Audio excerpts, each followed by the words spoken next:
Sa nakaraan nating video, sa kabila ng pag-aalinlangan ni Lanzo itinuloy ni Ming ang kanyang misyon na sagipin ang kanyang pamilya ngunit natagpuan niya ang malagim na pagpatay na isinagawa ni Zisheng.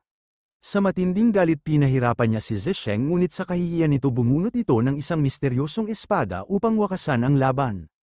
Ngunit sa pagbagsak ng madilim na espada patungo kay Ming mabilis itong naglabas ng isang talisman mula sa kanyang kamay.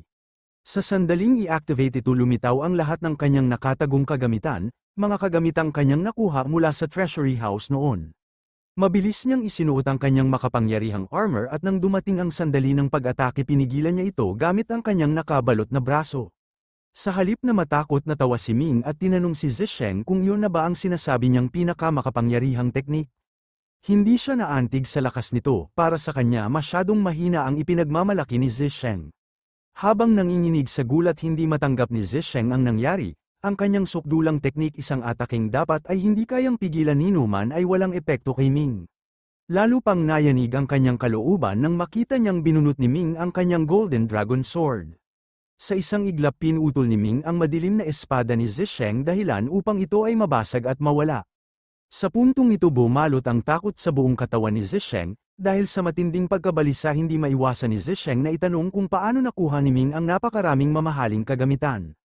Isang dating itinakwil ng pamilya isang pulubing tinalikuran ng lahat, paano niya nagawang magkaroon ng mga kagamitang ni isang master sa martial arts ay hindi madaling makuha. Ang kanyang galit at inggit ay mabilis na napalitan ng takot lalo na nang marinig ang sigaw ng ibang kasapi ng Yi family na nakaligtas. Ang ilang miyembro ng pamilya ay nagsusumamo kay Ming humihingi ng hustisya. Isinatinig nila ang kanilang puot tinawag na halimaw si Zisheng dahil sa pagpatay nito sa napakarami nilang kamag-anak. Ikinumpara rin nila ito sa kanyang ama, isang taong walang inisip kundi pumatay. Dahil dito sinabi nilang hindi dapat hayaang mabuhay si Zisheng, kailangang tapusin na siya sa mismong sandaling iyon. Mataimtim na tiningnan ni Ming si Zisheng hawak ang kanyang gintong espada. Itinaas niya ito at malamig na sinabi na oras na upang bayaran ni Zisheng ang lahat ng kanyang kasalanan, ang kabayaran ang kanyang sariling buhay. Sa isang matulin na paggalaw inihanda ni Ming ang kanyang atake. Sa sukdulang takot na paatras si Zisheng nagmamakaawang huwag siyang patayin. Ngunit bago pa bumagsak ang espada ni Ming dumating ang ilang elder ng Yi family sumisigaw upang pigilan siya. Sa pagdating ng mga ito biglang sumilay ang pag-asa sa mga mata ni Zisheng, mabilis siyang lumingon sa kanila at nagmakaawang tulungan siya.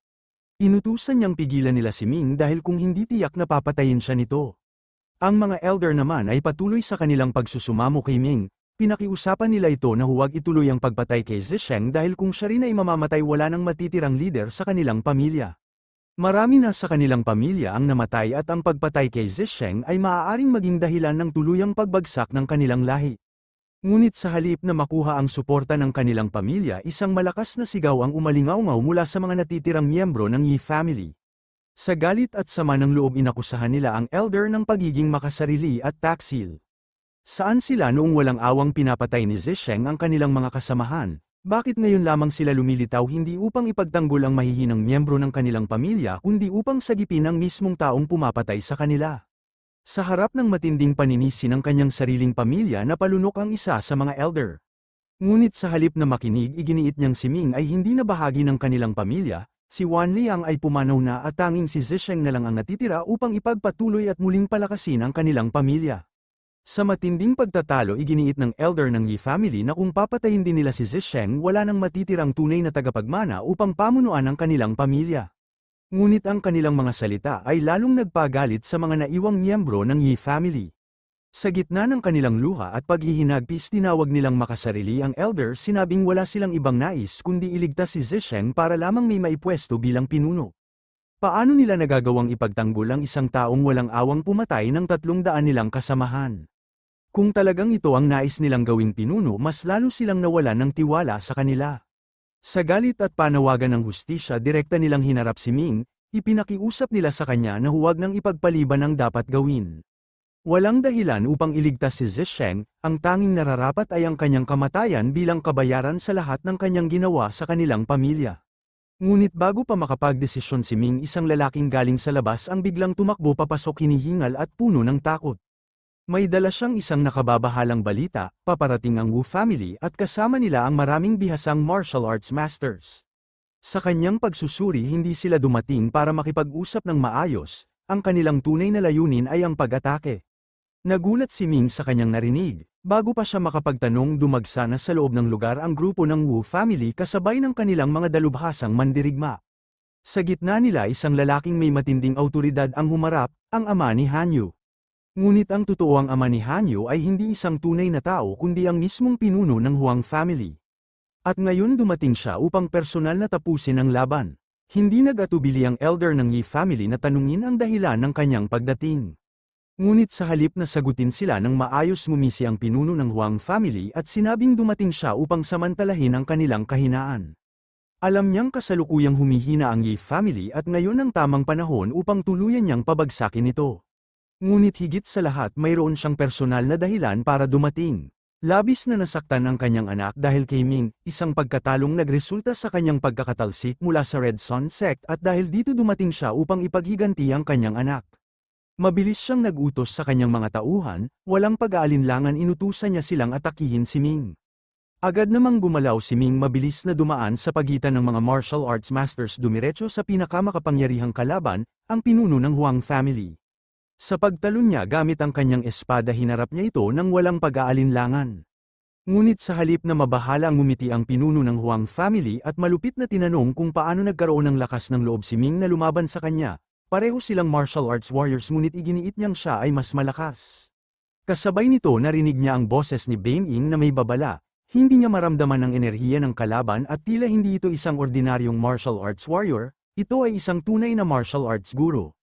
Nagulantang si Ming sa kanyang narinig, ngunit alam niyang huli na para umatras, masyado na siyang malapit. Sa halip na ituloy ang kanyang pag-atake itinapat niya ang kanyang espada sa harapan bilang panangga. Alam niyang ang isang master ng martial arts ay hindi basta-bastang kalaban.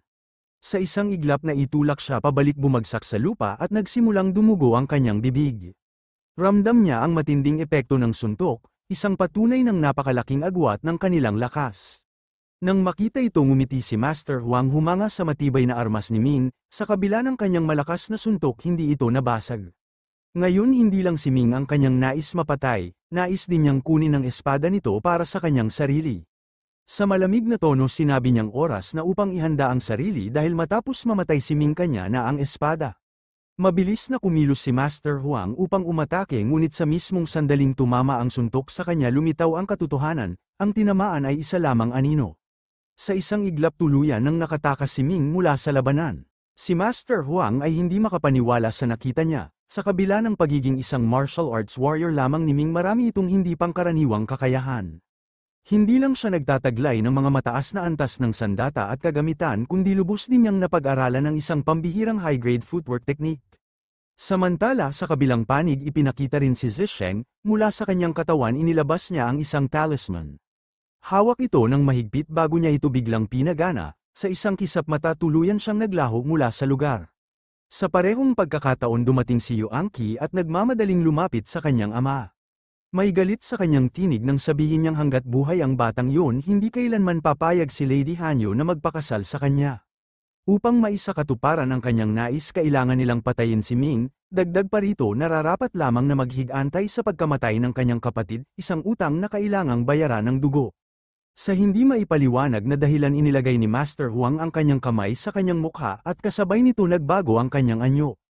Sa kanyang paghawak bumagsak ang ilusyon at lumitaw ang tunay niyang anyo, ang mukha ng ama ng napatay ni Ming na si Judge Huang.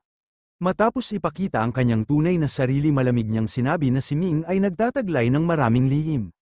Subalit anuman ang tinatago nito walang makakapigil sa kanyang kapalaran, ang kamatayan. Sa parehong sandali bigla siyang lumipad palayo iniwan ang kanyang anak upang pangasiwaan ang sitwasyon. Bago tuluyang maglaho inutusan niya ito na panatilihin ang kaayusan sa lugar habang siya naman ang hahabol kay Ming upang tapusin ito. Sa mabilis na takbo ni Ming kaagad siyang nagsalita kay Beng Ying. Hindi niya maunawaan kung paano nagkaroon ng isang master ng martial arts sa pamilya na yon. Sa kanyang pagkakaalam ang mga miyembro ng pamilya nila ay mahihinang mandirigma. Ngunit ang lalaking yun sa lakas na ipinakita ay maihahambing sa kanilang Grand Elder. Kahit ang kanilang chief ay malamang na hindi kayang tapatan ng ganitong antas ng kapangyarihan.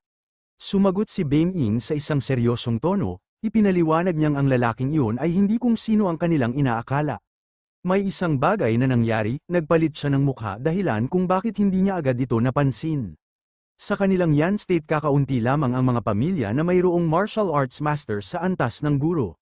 Kadalasan ang mga ganitong kataas na antas ng mandirigma ay matatagpuan lamang sa mga matatandang miyembro ng mga malalakas na sect o malalaking pamilya, partikular na sa mga bronze families, at ayon sa kanyang hinala kabilang ang mga elder ng Huang family sa antas ng guro. Muling nagbabala si Baming Kiming, kailangang bilisan pa niya ang kanyang pagtakbo.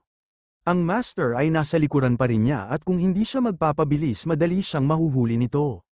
Kaagad namang itinodo ni Ming ang kanyang bilis, ngunit sa kabila nito hindi pa rin niya kayang tapatan ang bilis ng isang master sa antas ng guro. Habang patuloy na tinutunton ang direksyon ni Ming, napangiti si Master Huang. Alam niyang napagtanto na ni Ming ang panganib kaya ito biglang bumilis. Ngunit gaano man kabilis ang takbo nito, wala siyang kawala, wala itong laban sa isang tunay na guro, hindi magtatagal mahuhuli rin niya ito. Kasabay nito mas lalong binilisan ni Master Huang ang kanyang paggalaw, sa nakakabinging bilis agad niyang sinundan si Ming, hindi alintana kung saan ito patungo. Mabilis na sinabi ni Baming kay Ming na nasa alanganin na ang kanyang sitwasyon. Hindi lang basta hinahabol siya ni Master Huang, mas lalo pa nitong binilisan ang kanyang paggalaw. Sa loob lamang ng isang minuto maaabutan siya nito at tiyak na mahuhuli. Sa harapan nila may isang kuweba at dito nagkaroon ng ideya si Ming. Habang patuloy sa pagtakbo sinabi ni Ming kay Baming na hindi niya kailangang mag-alala, mayroon siyang isang napakagandang plano, kaagad siyang sumugod papasok sa kuweba. Samantala nasa likuran pa rin niya si Master Huang at sa kanyang paglapit buong kumpiyansang sinabi wala ng paraan para makatakas si Ming. Ngunit sa halip na magpanik biglang nagsimulang sumigaw si Ming, sa isang mapanlinlang na kilos sinabi niya sa tila isang nakatagong master sa loob ng kuweba na itigil ang kanyang cultivation. May isang matandang lalaking nagtatangkang patayin ang kanyang estudyante kaya't dapat itong lumabas at parusahan ang walang galang na mandirigmang ito. Paulit-ulit niyang isinigaw na kailangang lumabas ang master mula sa kuweba at turuan ng leksyon ang taong may kayabangang pumatay sa kanyang estudyante. Dahil sa sigaw ni Ming saglit na natigilan si Master Huang, nagsimulang magduda, totoo kayang may isang malakas na master sa loob ng kuweba. Ngunit matapos ang ilang sandali naisip niyang niloloko lang siya ni Ming, paanong magkakaroon ng isang mataas na antas ng master sa isang maliit na lungsod na tulad nito? Kahit sa buong estado walang kahit isang master na nasa dominator level, sa pinakamataas maaaring may ilang martial arts masters ngunit wala siyang dahilan para matakot sa kanila dahil isa rin siyang martial arts master. Ngunit bago pa siya makapagdesisyon kung papasok o hindi muling umalingaw-ngaw ang boses ni Ming mula sa loob ng kuweba. Ngayong tila hindi nag-aalala ang master sa loob, lalo pa niyang pinag-igting ang kanyang sigaw, sinasabing ang matandang lalaking nasa labas ay walang takot sa kanya. Dapat itong lumabas at iligtas ang kanyang estudyante dahil ang taong ito ay masyadong mayabang. Dapat niyang ipakita na kahit isang guru level na master ay walang halaga sa harap niya. Kasabay nito isang nakakakilabot na enerhiya ang biglang lumabas mula sa loob ng kuweba. Nagsimula itong lumaganap sa paligid at agad na kinilabutan si Master Huang. Ang enerhiya ay hindi basta-basta, isang makapangyarihang puwersa na hindi niya kailanman naramdaman noon, sa katunayan ito ang enerhiya ni Baming. Dahil isang supreme being si Baming, ginamit niya ang kanyang presensya upang linlangin si Master Huang. Sa isang malamig na boses tinanong niya kung paano nagkaroon ng lakas ng loob ang isang simpleng martial arts master sa antas ng guro upang subukang patayin ang kanyang estudyante. Napaatras si Master Huang sa tindi ng presensyang nararamdaman niya, sa kanyang isip walang duda, ang enerhiyang ito ay pag-aari ng isang tunay na domineering master. Kung ganoon nangangahulugan itong may isang supreme being sa loob ng kuweba. Hindi niya lubos maisip kung anong ginagawa ng isang napakalakas na nilalang sa estado ng Yan, ngunit hindi na siya nag-atubiling mag-isip pa. Halos manginig sa takot agad niyang sinabi na isa lamang itong malaking pagkakaintindihan. Hindi niya alam na si Ming ay estudyante ng isang supreme being at wala siyang balak na patayin ito, kailangan niyang umatras bago maging huli ang lahat. Mula sa loob ng kuweba muling nagsalita si Ming, kunwaring isang mataas na antas ng master. Sinabi niyang kung hindi lamang siya nasa kritikal na yugto ng kanyang cultivation, matagal na niyang pinatay si Master Huang. Ngunit dahil malapit na siyang mag-breakthrough, dapat itong magpasalamat na hindi niya ito kayang habulin at tapusin sa sandaling ito. Sinabihan niya si Master Huang na umalis na agad bago siya tuluyang lumabas at magdala ng kapahamakan. Dagdag pa niya kung mapipilitan siyang itigil ang kanyang cultivation, magiging labis ang kanyang galit. Sa matinding takot halos hindi na makapagsalita si Master Huang, Agad niyang sinabing wala siyang intensyon na galitin ang isang supreme being. Sa isang mabilis na hakbang tumalikod siya at umalis sa lugar, hindi na nagbalak pang bumalik. Matapos niyang umalis mula roon, sinabi ni Ming kay Beiming na labis siyang natakot. Kitang-kita niya kung paano siya umalis sa takot, alam niyang wala siyang tsansang mabuhay sa harap ng isang supreme being. Ngunit kung naglakas loob itong pumasok sa kuweba, tiyak wala ng pagkakataong makatakas si Ming ng buhay. Ipinaliwanag ni Beiming na hindi madaling lokohin ang isang master sa ganoong antas. Gayunpaman, dahil si Master Huang ay nagmula sa isang kilalang pamilya sa Yang State, napakahirap para sa kanila na umabot sa antas ng isang tunay na master. Dahil dito napakahalaga ng kanyang buhay, kaya't hindi niya gugustuhing mamatay sa kamay ng isang supreme being. Ang dahilan kaya siya tumakas ay dahil kung pumatay siya ng disciple ng isang supreme master o nagkasala laban dito, hindi lang siya ang mamamatay, pati ang kanyang buong pamilya ay mapapahamak, kaya't bumalik siya sa kanilang tahanan dala ang takot. Mabilis na nagbalik si Master Huang sa Yi family, pagkarating niya sinalubong siya ng kanyang anak at nagtanong kung napatay na ba niya si Ming. Ngunit sagot ng kanyang ama, hindi niya ito napatay. Sa halip galit siyang nagpatuloy, hindi ba niya nakita kung gaano kayabang ang batang yun at kung gaano kalakas ang kanyang mga armas. Hindi siya nagtagumpay dahil nasa likuran ni Ming ang isang master na isang supreme being. Kung ipinilit niyang patayin ito, tiyak na wawasakin ng Supreme Master ang kanilang buong pamilya.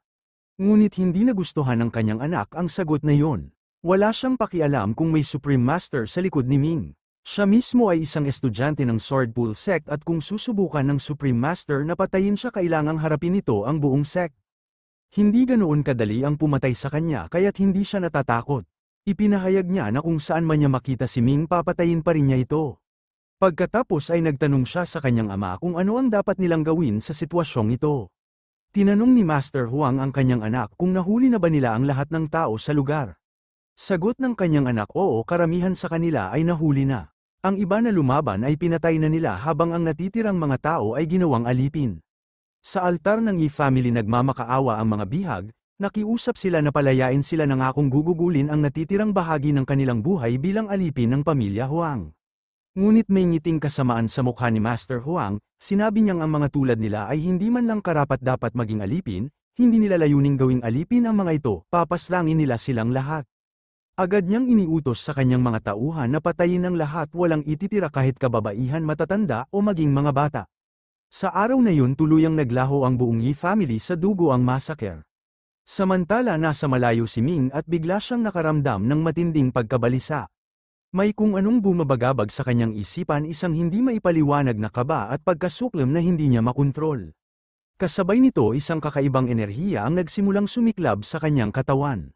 Bigla siyang napahawak sa kanyang ulo habang ang kanyang merit steel ay nagsimulang magwala.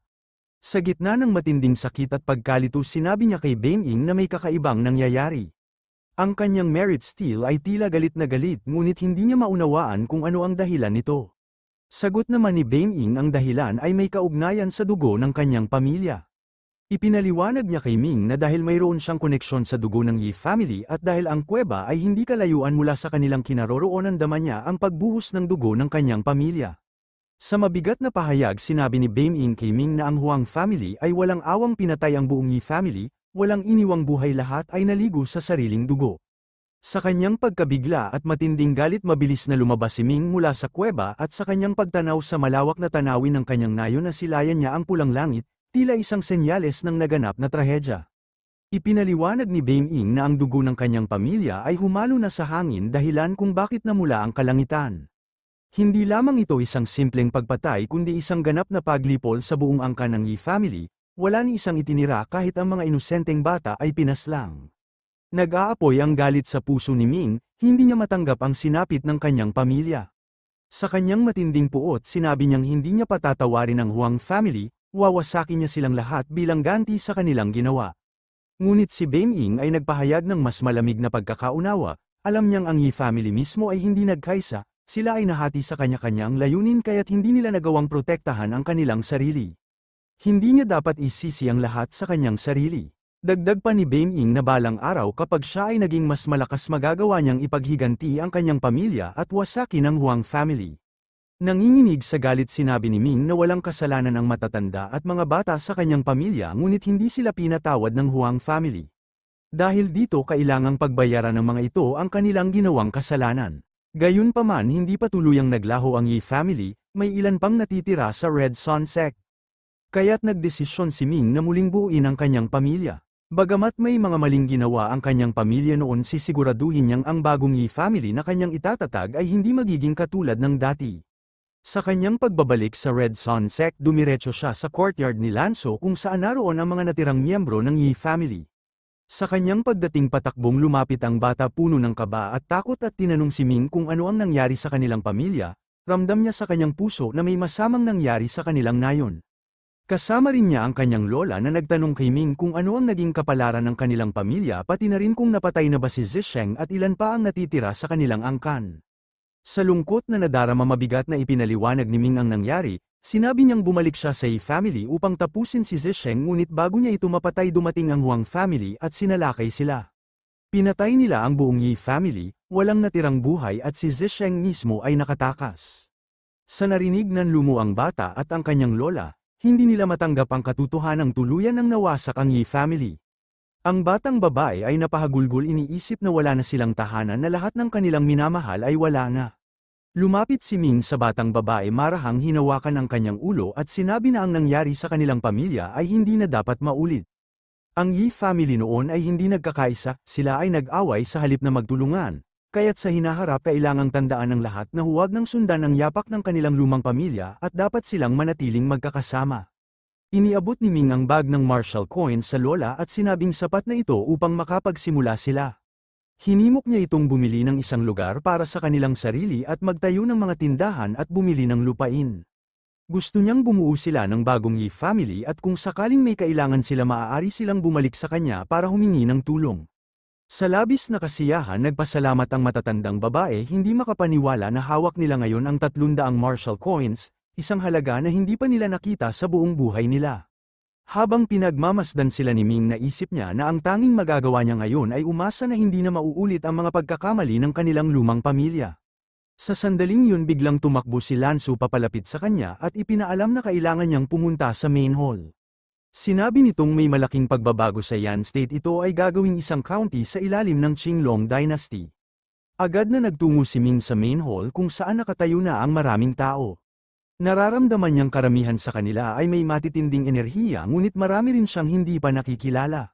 Bumaling siya kay Beng-ing at iniulat na may 27 master mula sa Master House, samantalang may 6 sa antas ng guro. Gayunpaman, ang mga ito ay nagbabantay lamang sa pintuan, kaya tiyak na may mas maraming makapangyarihang tao sa loob. Pagbukas ng pinto, bumungad sa kanya si Hao Yan na nakaupo sa harapan. Agad niyang tinanong ito kung ano ang ginagawa nito roon. Sa tabi ni Hao Yan nakatayo rin si Master Ouyang, isang master sa antas ng Dominator.